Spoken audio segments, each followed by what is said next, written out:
इस मुल्क में रहते हैं, जो सर वो तो टैक्स आप पे सही कह करते रहे हैं, हैं, जो लेकिन टैक्स यहाँ देते हैं, जबान जदे आम तो इसके माने वो ही है सर, हर कोई इसका यही मतलब लेता है। उसे बदलना चाहिए, उसे समझना चाहिए। पूरी दुनिया में देखें, तस्वुर ये है कि अवाम जो है, लोग जो वहां रहने वाले हैं, वो ज्यादा इंपॉर्टेंट है उस जमीन से।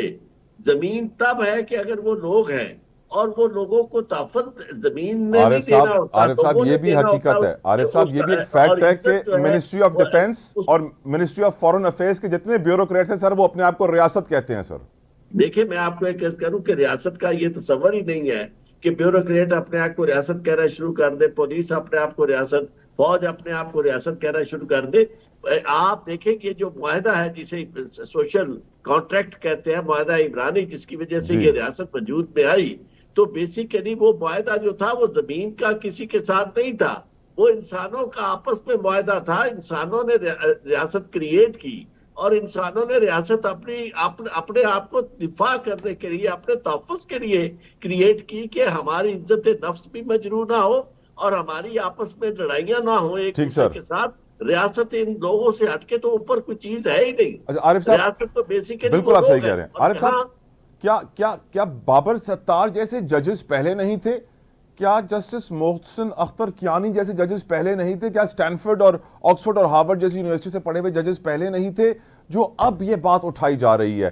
क्या आपको लगता है जो बाबर सत्तार साहब ने वर्ड्स यूज किए, पीछे हट जाओ, क्या आपको लगता है ये वो जजेस हैं जो सर कटा सकते हैं लेकिन झुका सकते नहीं? क्या पहले ऐसे जजेस नहीं होते थे? और क्या आपको लगता है कि अब निजाम अदल बदलेगा या पीछे हट जाएगा सर?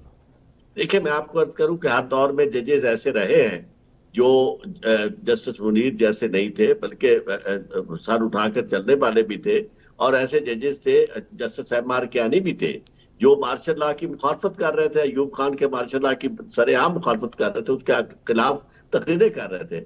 बात यह है कि अब चूंकि गंद इतना फैल चुका है, चीजें इतनी खराब हो चुकी हैं, और मामला इस हद तक बिगड़ चुके हैं कि अल्टीमेटली वो कहते हैं ना कि कोई, इसे कहते हैं सैचुरेशन, कि जब कोई चीज अपनी आखिरी सतह तक पहुंच जाती है, तो फिर वहां से कोई ना कोई ऐसा लम्हा आता है, और ऐसी सिचुएशन पैदा होती है कि उसे डिफ्यूज होना होता है, और अल्टीमेटली उसे खत्म होने के लिए आखिरी आखिरी हदें ये क्रॉस कर चुकी है। आप देखें, इस तरह कभी होता नहीं था।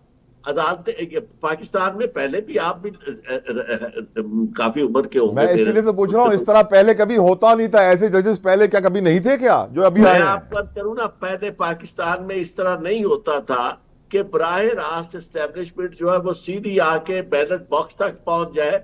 इससे होता ज्यादातर पहले ये था कि मुदाखलत होती थी, लोगों को बजाय नजर नहीं आती थी चीजें, लोग बाद में कहते थे कि जी ये हो गया, वो हो गया, फ्रा। लेकिन अब तो खुल के रियासत और अवाम जब आमने सामने आ गए हैं, तो जी उसके बाद रियासत ने वो उसका जो चेहरा लोग देखते नहीं थे, जी और उन्हें पता नहीं था, वो चेहरा सामने नजर आना शुरू हुआ है रियासत के नाम पर उन इदारों का जिनका काम ये नहीं था। उनका काम रियासत को इज्जत देना था, रियासत से मुराद